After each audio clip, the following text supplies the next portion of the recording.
Thanks for tuning in to watch The Ordinary Filmmaker. It's been a little over 2 years since Canon released the 90D, and a little bit longer since Sony released the a6400. Are these two APS-C cameras still relevant? Both the Canon 90D and the Sony a6400 are solid cameras. I mean, you wouldn't want to hit them with a hammer or anything, but both of these are going to get the job done. But the Canon 90D is a DSLR, and that technology is mostly being replaced by mirrorless cameras, which is what the Sony a6400 is. And while both of these cameras are in the same segment, they take a different approach to different capabilities. I don't want you to worry too much about the difference between mirrorless and DSLR. I will cover that off later. What matters is, do these cameras give you the capabilities that you need to get the results that you need? Stay with me as I take you through 17 key capabilities to help you decide which is the best camera for you. For some scenarios and use cases, it's going to be the Canon 90D, while for others, it will be the a6400. And a special thanks to Gordon Lang, who's let me use some of his video clips to help tell the story. Trustworthy autofocus is the ability of the camera to lock onto the subject through eyes, face, or object, or whichever way you choose, and to do so reliably, trustworthy every time. Both Canon and Sony have very good autofocus systems.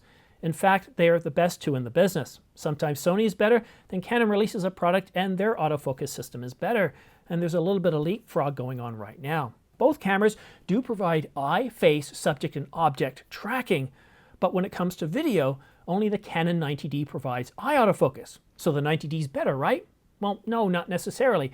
Because while the Sony doesn't do eye autofocus in video, its face detection is perfect and it gives you that same result where your subject is in focus and looks really, really good. But each camera does have some minor issues.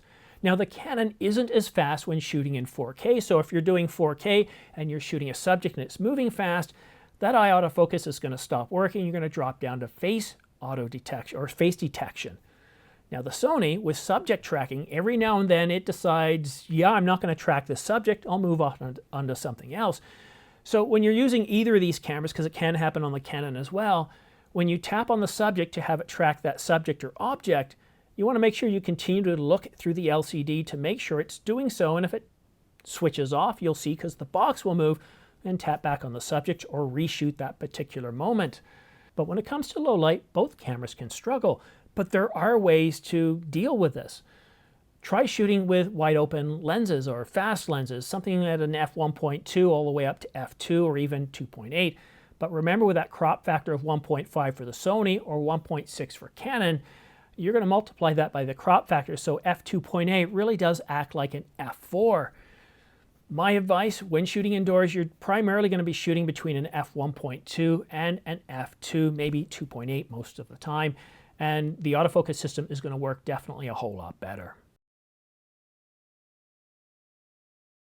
High Detail FHD is essentially a high detail or sharp image, a crisp image shot in 1920 by 1080. And both of these cameras do a pretty good job, but they're not great. Now, in this case, the Canon edges out the Sony in just a little bit. But you're not going to get great stellar results. If you really want super sharp, detailed 1080, crisp, record in 4K. Record in 4K at 2425 or 30 frames per second. And then when you bring it into your software, whether it be Final Cut, Adobe Premiere, or DaVinci Resolve, set your project to 1080 and the software is going to do all the magic, and basically you're going to have a much more detailed image. I mean, it's the same as taking a really large photo and shrinking it down. It's going to look sharper.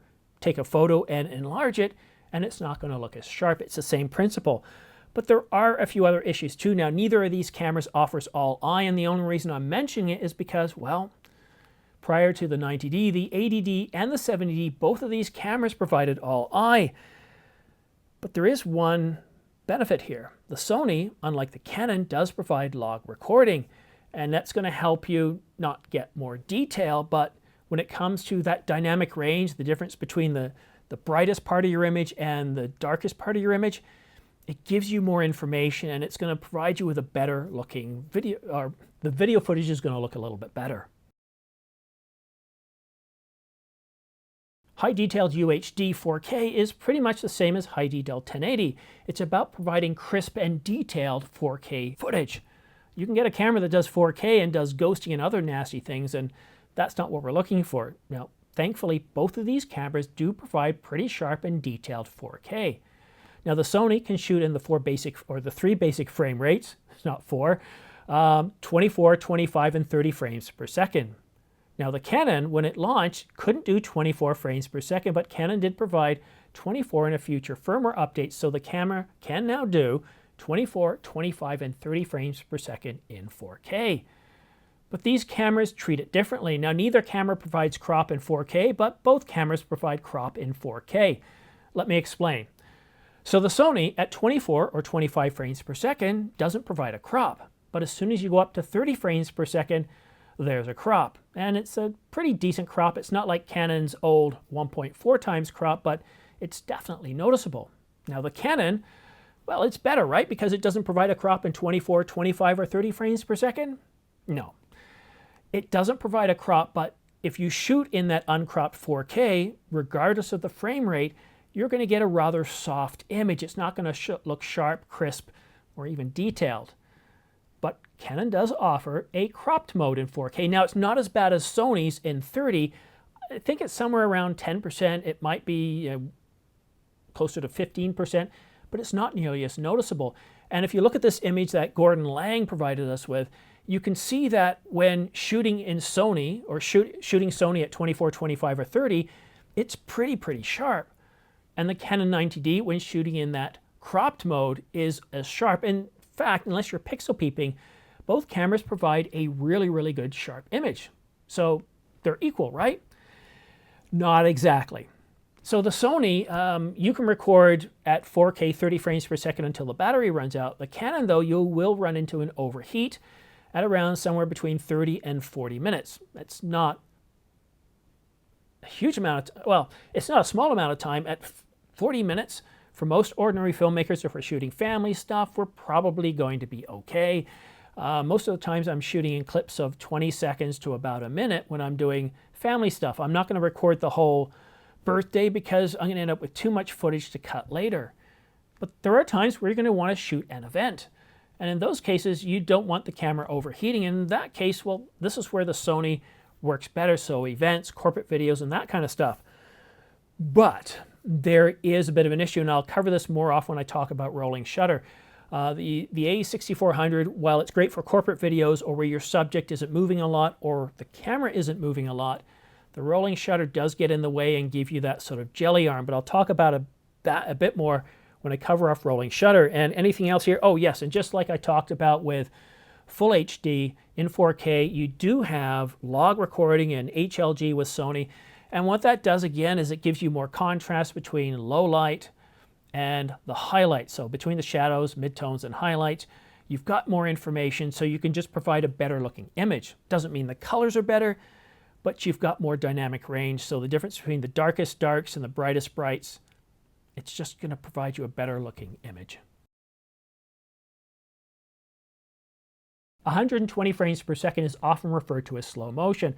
But then again, so can 60 frames per second. So what makes slow motion?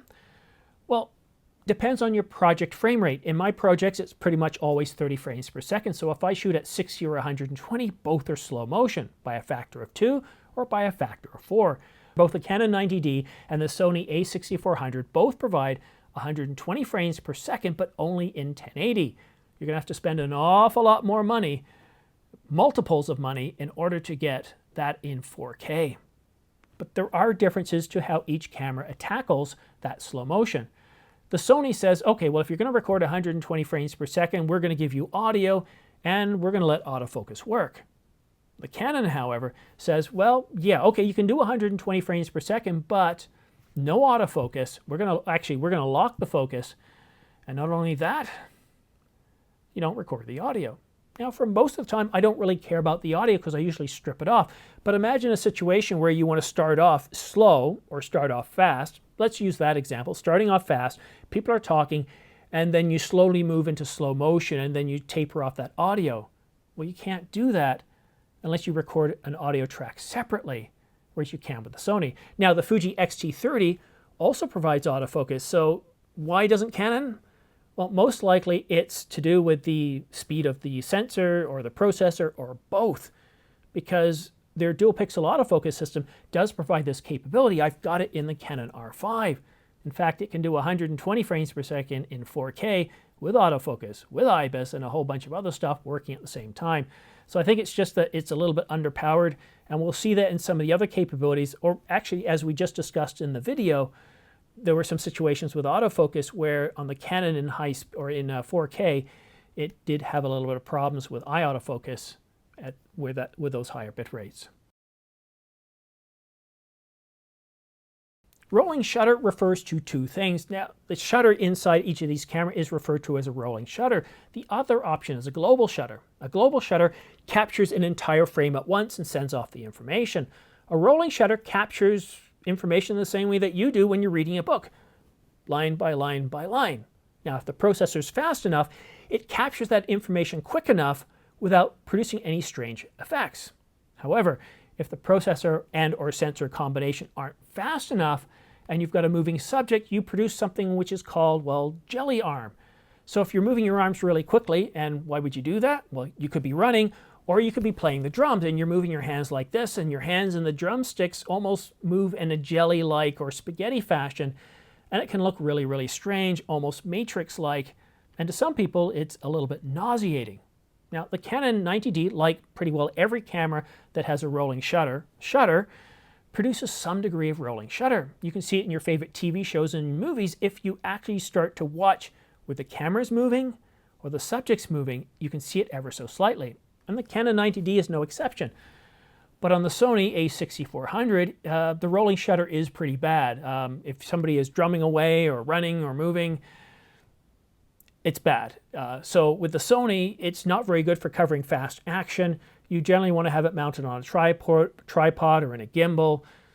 Work like for situations like corporate videos or what I'm doing right here. So there are some issues with the a6400. Same as the a6300, they really didn't do an upgrade there, and I really wish they had of. IBIS, or in-body image stabilization, is the ability of the camera to take that sensor and move it ever so slightly to provide a more stable, smooth video, or to help you shoot with longer shutter times for stills in low light. Neither camera has this, so they both get an X. So stabilization, didn't I just cover that with IBIS? No. IBIS is a specific capability. It's the ability of the camera to actually stabilize the sensor. When I talk about stabilization, I'm actually talking about your outcome, what you produce in terms of cinematically smooth video without that shake. Now, because we don't have IBIS in either of these two cameras, there are other options. You can purchase lenses for Canon and Sony that produce 2 to 3 stops of stabilization. And it's not a huge amount. It doesn't make a huge difference. But this is where your knowledge of framing and how to stabilize the camera makes a big difference. Put the camera on top of a tripod, you're not going to have an issue. And you can use a video tripod that allows you to tilt and pan, and you'll get really smooth footage. You can also use yourself as a tripod. Hold yourself tight or frame yourself against some other object, whether it be a banister, a railing, or the side of a house. But really, if you want really good and smooth video, even a camera with 8 stops of stabilization with great IBIS, it's not going to give you great video. Even if you're running, especially if you're a tall person, you've got a long stride, as you come up and down, you're going to bounce it, and that sensor is going to hit, and you're never going to get that truly smooth motion. The best way to do it is through a Steadicam or a gimbal, and I do highly recommend a gimbal. I use the Crane 2S, and it does a terrific job. They cost around $400 on sale or about $600 regular, but nothing beats it. And the few times that I've actually forgotten to take it out and I shoot without it, I always regret it and have to toss out some otherwise good video. Color accuracy is about having the camera see the world the way you see it, reproducing skin tones that look realistic, reproducing colors that look realistic, that aren't over or undersaturated, shifted to the magenta or green. Now, both Canon and Sony do a really good job, and yes, you'll hear people saying that Canon colors are better. Canon produces really good colors, and so does Sony, and depending on what mode you're shooting in, you might find that Canon looks better or Sony looks better. You turn on Sony's log, even though these are 8-bit cameras, and you'll find that the Sony just provides a bit more depth. That extra dynamic range will make the image look a little bit better. But as far as both cameras go, I think both are really, really good. Now keep in mind, both of these are 8-bit cameras, so even though Sony provides you with HLG and other profiles like log, it's 8-bit, so you're not going to have a lot of room to maneuver, but you will definitely have improvement from dynamic range from the darkest darks to the lightest lights. Things just will look better on the Sony. Both of these camera systems, the Canon 90D and the Sony a6400, have a huge deep bullpen when it comes to lenses. And not only that, but there's a huge third-party lens pool. There's Sigma, Tamron, and many others. So you're not going to have problem finding the lens you need. Sony and Canon make up the bulk of the market share. I think it's around 70%, both of them combined.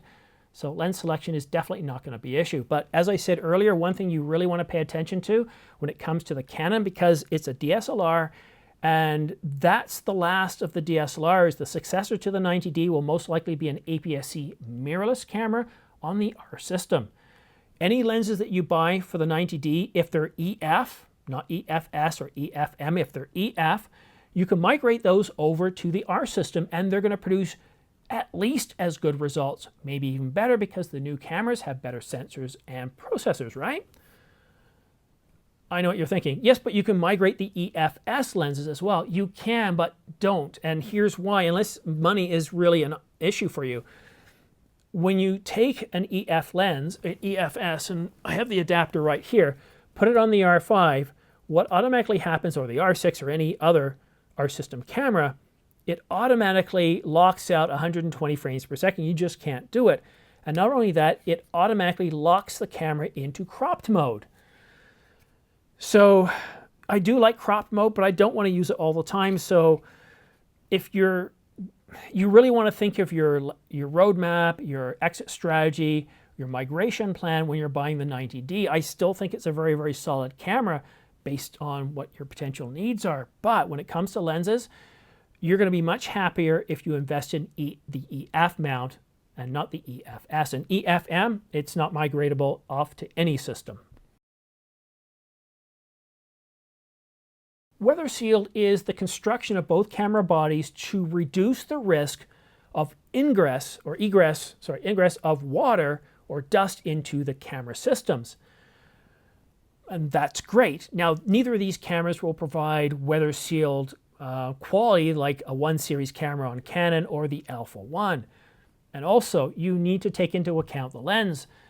On Canon, any EFS lenses, well, they're not weather sealed, so that's not going to really help you out. Then the lens becomes the weak point. So whatever lens you buy, you want to make sure that it is also weather sealed, and if not, stay away from Maid of the Mist in Niagara Falls or the Hornblower, because you'll probably need a new camera system afterwards. Battery life is just simply that. How long will your camera last on a single charged up battery? Now here the Canon 90D clearly gets the win. It can shoot about about 1,800 shots on a full battery, or about 3 hours of video. Now the Sony, well, with those M batteries, and you know where I'm going with this, not nearly as long. You can get about 400, again, this is SEPA based, you can get about 410 shots or about an hour of video. So it's clearly that much better on the Sony, but the Sony can record for until the battery dies out without overheating. It doesn't have any overheating or record limit, so that's something to consider as well. Time-lapse is the ability to take a single frame every 1 second, every several seconds, every hour. It's interval based. You can set when the camera takes each frame, and what that does is gives you a time-lapse. So basically you can record the stars moving or any other object over a long period of time, and this is great for capturing clouds or the Milky Way or anything like that. Now both cameras do provide time-lapse, but Canon goes a step further. While both take interval shots, Sony leaves you all the files to later go ahead and put together into a movie, whereas the Canon 90D, it actually delivers you a movie file. Now, I'm not saying that the Canon is better than the Sony. This depends on what capability you need. For you, you might want to stitch them together using your own software and produce better results. You don't want to leave it up to the camera to provide that capability, and that's fine. It's like audio. The last thing you want to do is rely on the camera for audio, no matter how good they make it. Go ahead and stick an external shotgun mic or use a lavalier mic. It's going to always produce much better results.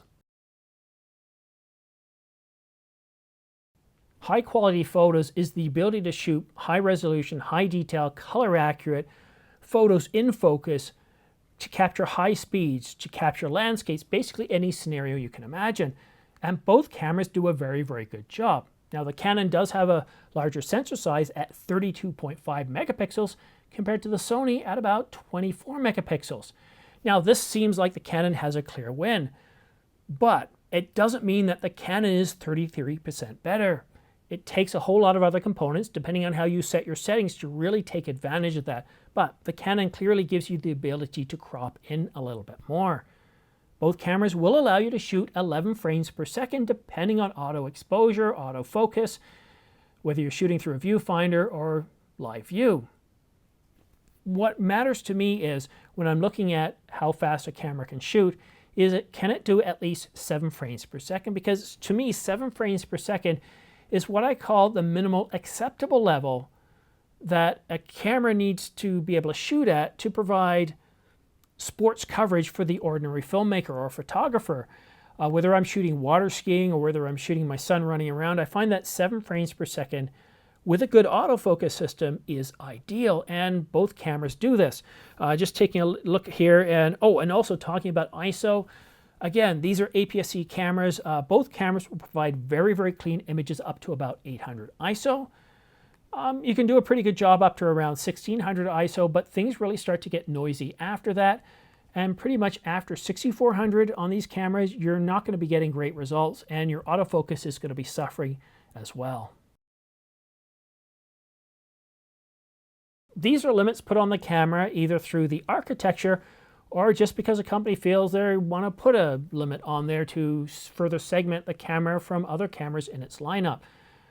The clear win goes to Sony. Sony doesn't have an overheat warning on there, so there's no overheat limit. Sorry, let me say that it's not that they don't provide an overheat warning. If you put your camera in an oven and you try recording, it's going to flash that overheat warning pretty quickly saying, hey, it's too hot in here. But if you're shooting in normal conditions, whether you're shooting outside in the summer sun or you're shooting in a studio like this, the Sony a6400 doesn't have any limits due to heat. It also doesn't have any arbitrary record limits on it. So essentially, the Sony a6400 will record until the battery runs out. Now, I hear you, they have those small batteries, but unlike the Canon, you can hook up a battery pack through USB and record on the Sony for hours upon hours upon hours. Whereas the Canon, while it can record for about 3 hours on a single charge, they have an arbitrary 30-minute record limit. And before you comment, I know what you're going to say, that European requirement is gone. It went around 2019. Watch this video here where I talk about the R5, the R6, and the R7. I have chapters down below, but it's where I talk about that overheat, and I talk about it for 6 minutes. The reason why we ended up with that legislative requirement, the reason why all cameras had a 30-minute record limit until a couple of years ago, and the legislation, how it's been sent away, and we don't have that limit anymore. So with Canon, we do have that 30-minute record limit, but also if you're going to shoot in cropped 4K to get the same level of detail as a Sony a6400, you get about a 40-minute record limit. And because you've got a 30-minute record limit, you'll be able to record for 30 minutes. You have to then press start again, and then you might only have 10 minutes left, which is very, very annoying. The only camera that Canon has released, or at least announced, is the Canon R3, a $6,000 camera. And they finally, well, they didn't do away with the record limit, but they at least made it something silly like 6 hours. Couldn't imagine having a large enough CF Express card to record 8K or 6K video for 6 hours, but there we go. So yeah, clearly a win for Sony, and hopefully Canon eventually just gets rid of that record limit because it's not needed. It's just silliness.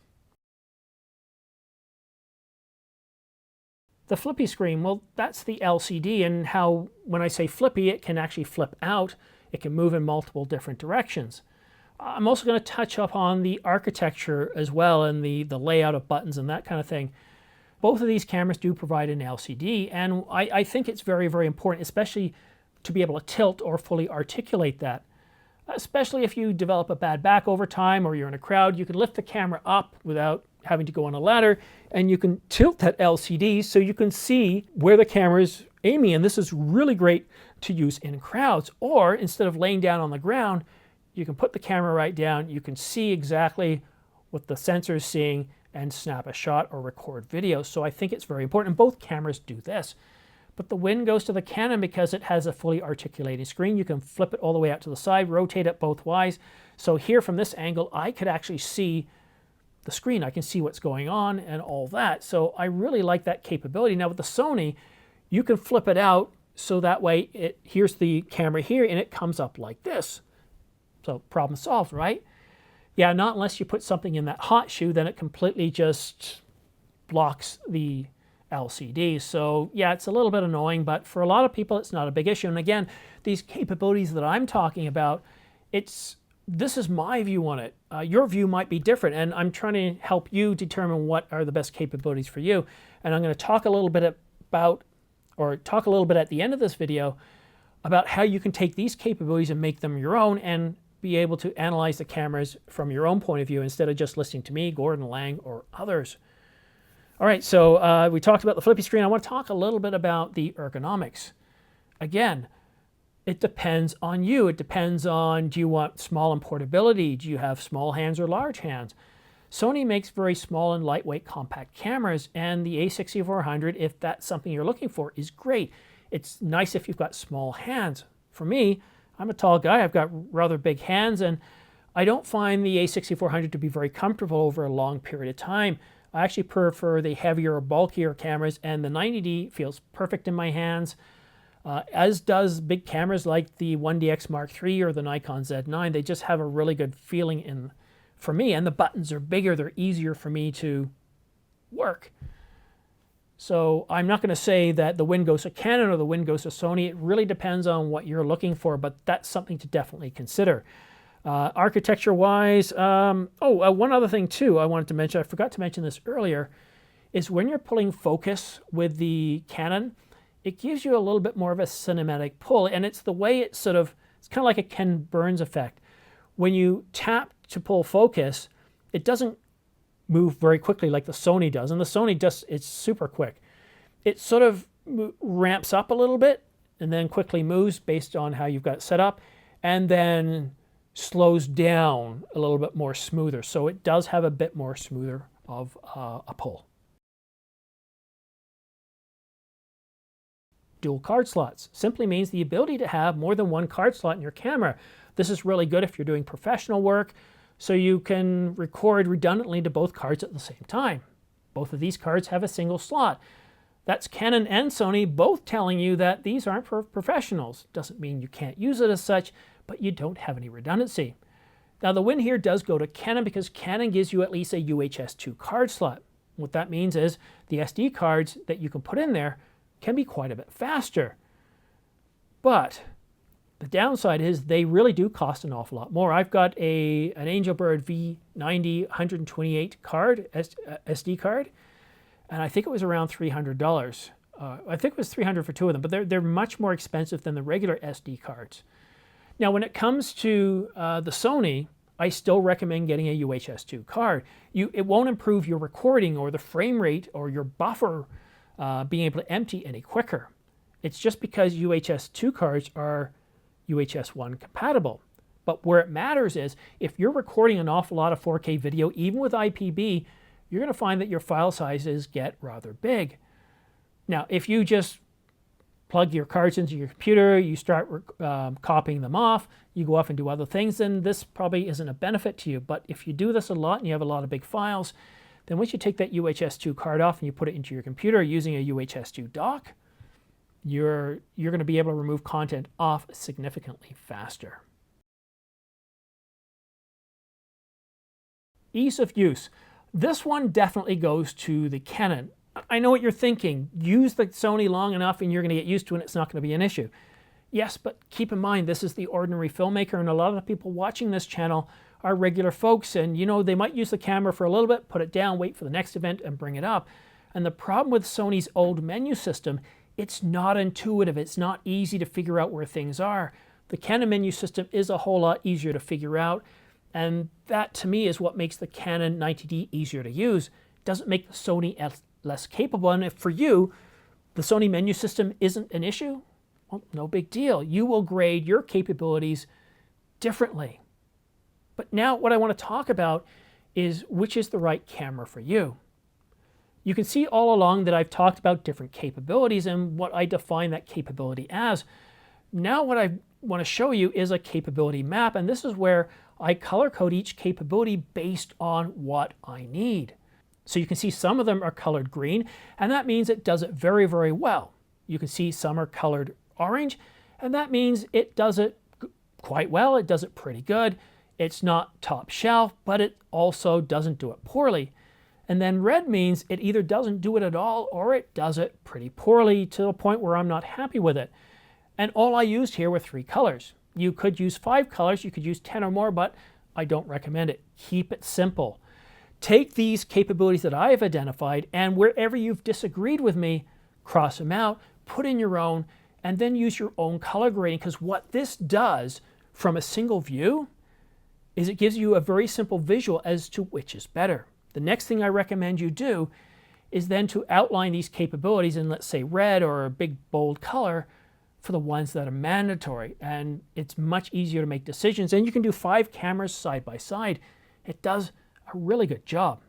So which camera is best? Well, it really depends. Now, some notable observations that I found while doing this review is because of the rolling shutter, if you're going to be doing any fast movement, whether it's the subject or the camera, you need to ask yourself, is the rolling shutter going to be a problem for you with the Sony? If yes, then the Canon's better. If not, then don't let that get you in the way. For if you're doing video like I'm doing here, where you're shooting videos from 10 minutes to 30 minutes, you want to do it in the best detail possible, you want to go ahead with the Sony a6400. Or you're willing to accept a softer video footage on the Canon. But again, when I'm shooting videos for my channel, most of the times they're 10 minutes long. But when doing videos like this, I can shoot well over an hour worth of footage. And with a Canon, I have to worry about when is it going to stop. And that's very distracting. Now, thankfully, I've got a Ninja 5 hooked up to my R5, so I can see the red bar. I know it's recording. I don't have to worry about it. But if you're going to be shooting a lot of long videos, event videos, corporate videos, whatever it is, the a6400 is going to be a better option for you. It's really hard to say which is the best camera, and I'm not going to do that because there are some of you where the 90D is going to be the best camera, some for Sony. And there's also the situation where you already are bought into a Canon or Sony ecosystem. If you already have the 80D and a bunch of lenses, well then maybe the 90D is the next best choice for you. If you have a bunch of Sony stuff, well, probably sticking with Sony is the best option. And the other option you have to think of, have I outgrown APS-C yet? Am I ready to go to full frame? And if so, then you're ready for a whole different level of review and analysis.